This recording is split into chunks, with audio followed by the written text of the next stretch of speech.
Tennessee wins by 29 over Bowling Green in what many expect to be a return to contention in the SEC Eastern Division. Mark Rogers TV chatting Tennessee football with Mike Loveall of Last Word on Sports. Mike, it's always a good time talking to you about the SEC and the Vols in particular. Let's break down this game from the standpoint of quarterback. We'll start there with Josh Dobbs with only 5 starts under his belt leading into this game. 15 of 22, no interceptions. Your evaluation of his performance. Mark, thanks for having me. Great to be with you as always. Josh Dobbs, I gave Joshua Dobbs A- for his performance in my weekly grade sheet. His grade was kind of capped. Very conservative play calling on the offensive side of the ball. The running game went well for the Volunteers. 399 yards, I believe, total offense. The majority of that was running. So Dobbs made the right calls, made the right reads in the running game. What passing they did have to do, he had about 2 or 3 second-level passes. I don't think they attempted any deep balls all day. His accuracy looked good on the second-level passes. That's always been the knock on Dobbs, is he's a little bit inconsistent in practice. But the balls that he did have to throw down the field on Saturday looked sharp, looked crisp, and looked on target. And again, he managed the offense. Butch Jones is always talking about Dobbs being the CEO quarterback, and he did that exceptionally well on Saturday, and that offense looked to be in midseason form. I think that's really due to Dobbs. Okay, Mike, so you make an interesting point. This game was competitive for most of the way, 21-20 in the second quarter. It was still a one-score game into the third quarter, and then Tennessee pulled away. They don't attempt the ball downfield. They've got guys like Von Pearson, Juwan Jennings. Would you have liked to have seen them take some shots just in regards to preparing themselves for what's upcoming? No, I was okay with the play calling. We got Oklahoma second game of the season. Of course, you don't want to put everything on tape when you got a big game coming up, particularly second week of the season. Obviously, week 8, week 9, week 10, your whole playbook's pretty much on film. But with Oklahoma coming up, it was 21-20 at a point, but you got to remember it was 21-0 after the first 3 drives, or 21-3 after the first 3 drives. So the offense was able to continually put drives together when Bowling Green was getting momentum to kind of crush what momentum Bowling Green had. If they had to have opened the playbook, they would have, but I don't really think that the offensive coordinator, Mike DeBoer, ever thought that they needed to open the playbook. So I was okay with the play calling. I thought it was good, solid. A couple new wrinkles in the run game, and the passing game did what it had to do. You know, sometimes game one evaluations are a bit difficult because if you don't know exactly what the other team has and that hasn't been proven out over 4, 5, 6 games, then maybe your offense looked bad, but that defense turns out to be pretty good down the stretch that you played. And, of course, we see a rushing attack that ran up 400 yards on Bowling Green. Alvin Kamara, 144, 2 touchdowns. Jalen Hurd, 123 and 3 touchdowns. So I'm sure you're going to temper the analysis on the ground game considering the opponent, but it's still good to see. It is very good to see. The most important thing about that 399 yards was the offensive line. The offensive line did really well, particularly with their assignments and their blocking. Now, again, Bowling Green's kind of a tale of two sides here. They have a really good offense, but they're as good as their offense is. They return all 5 starters. They got a really good quarterback. As good as their offense is, their defense is that bad, particularly their defensive line. So I think Bowling Green was a really good opponent for Tennessee to open with. A quality group of 5 school, conference championship game team last year. They won their bowl as underdogs out of the MAC. Quality team that's probably not quite good enough to pull the upset, but good enough to put you through your paces. Their defense was not good, so that lets Tennessee's offense get into a rhythm. And their offense was just good enough to test our defense and really expose the things we need to work on. So I was okay with the play call. And the run game, the most important thing out of the run game was how well the offensive line did. We know what we have in Jalen Hurd. We're pretty sure we know what we got in Alvin Kamara. Joshua Dobbs had 89 yards additionally on the ground. So we were that close to having 3 100-yard rushers. But what I took out of it was the execution by the offensive line. They looked really good just executing the scheme on Saturday.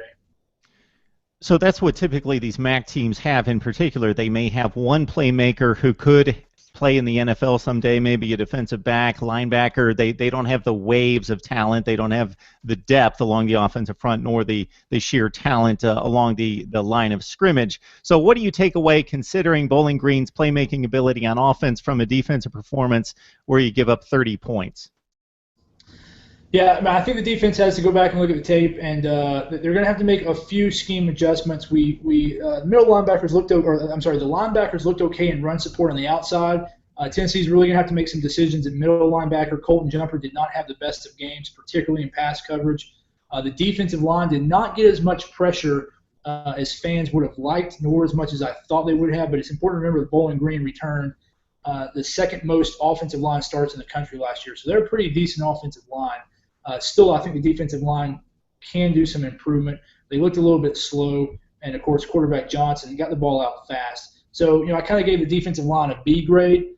They can certainly improve, but they weren't bad. The secondary, they're really going to have to take a look at. The safeties bit a couple times on the quarterback head fake, which left the receivers one-on-one on the corners. That's what Dino Babers' offense forces you to do. It forces man-on coverage on the corners. So the safeties were a little bit late. They're going to go back and have to figure out how to do that. The corners, a couple of those throws were just really good throws, and a couple of times the corners got beat pretty bad. So the secondary, I think, is really where they're going to have to make the most adjustments, and then they're going to have to look at middle linebacker and figure out what they're going to have to do there. I would expect Darren Kirkland Jr. to start against Oklahoma. Colton Jumper just did not have a good game against Bowling Green. Yeah, the Vols lost help in the secondary prior to the opener. They go up against an Oklahoma team that is going back to the spread attack, 5 wides at times, 4 most of the time. Your thoughts about matching up with the Sooners, in particular, the defense versus the Oklahoma offense? Well, I think it's going to be a big question mark. Just like you said, Mark, Oklahoma's going to be a little bit different than they were last year.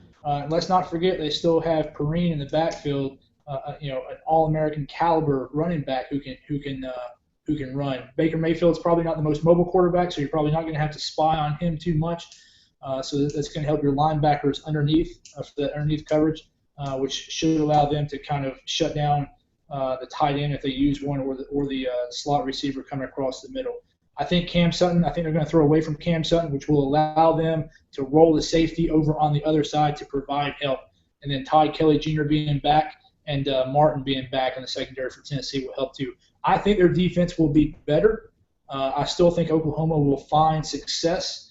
I think Oklahoma will probably be able to get a couple of big plays and a couple of sustained drives. I would think, if I looked at the game now, I think I'm looking at Oklahoma scoring probably between 31 and 38 points,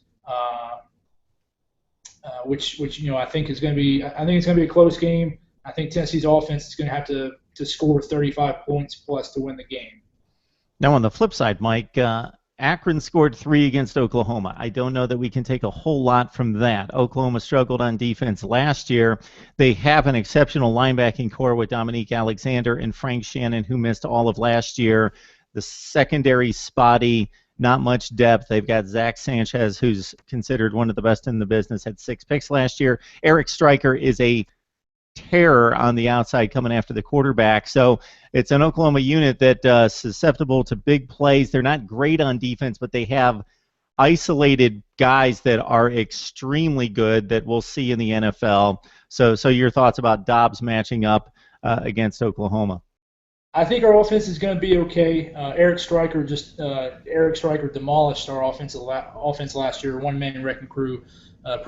Justin Worley's probably still seeing images of Stryker in his nightmares. I think our offense is going to be okay. Here's the thing about the Tennessee offense that plays in its favor: multiple weapons. You have Jalen Hurd, Joshua Dobbs, and Alvin Kamara. So you have that at all times dual-headed running monster that can go inside on the dive, outside with the sweep out of the spread, and then Dobbs is always a threat to run. So you always have to spy him. But Tennessee's offense is designed where it always has 2 plays: a strong side running play, a running play to one side, and then an alternate pass play to the off side of the run. And Dobbs is good enough that where he can always put the offense in the right position. So when you have as much talent as Tennessee has at the skill positions, 4 deep, 5 deep on the wideouts, and then Hurd and Kamara in the background with the speed that Kamara has, the strength that Hurd has, and then Dobbs' ability to make plays, I think Dobbs is really going to be able to put the offense in a position where they can always go away from wherever Oklahoma is bringing their strength to. So again, I think the Tennessee offense is going to be able to put up some points against the Oklahoma defense, which is good because I think they're going to have to win the game. We've got Mike Loveall of Last Word on Sports on the line. Mike, what are you working on these days, or any other of your featured writers? We're just working on building the college football department over there at Last Word on Sports. Very hectic weekend. Our top 25 will be out on Tuesday after Ohio State. If anybody's looking to write for us, check us out on Twitter. I'm at MikeL_LWS, or check out Last Word on College Football, Last Word on CFB on Twitter as well. We're just trying to bring the fans the honest truth when it comes to college football. And then if you follow Mike, you're going to get some good insight into college football, but you may have to put up with the occasional annoyance of some knucklehead who likes to jump in every so often and argue with him about college football playoff systems. But besides that, it's a great follow. All right, Mike, Mark. thanks so much for joining us. Thanks for having me.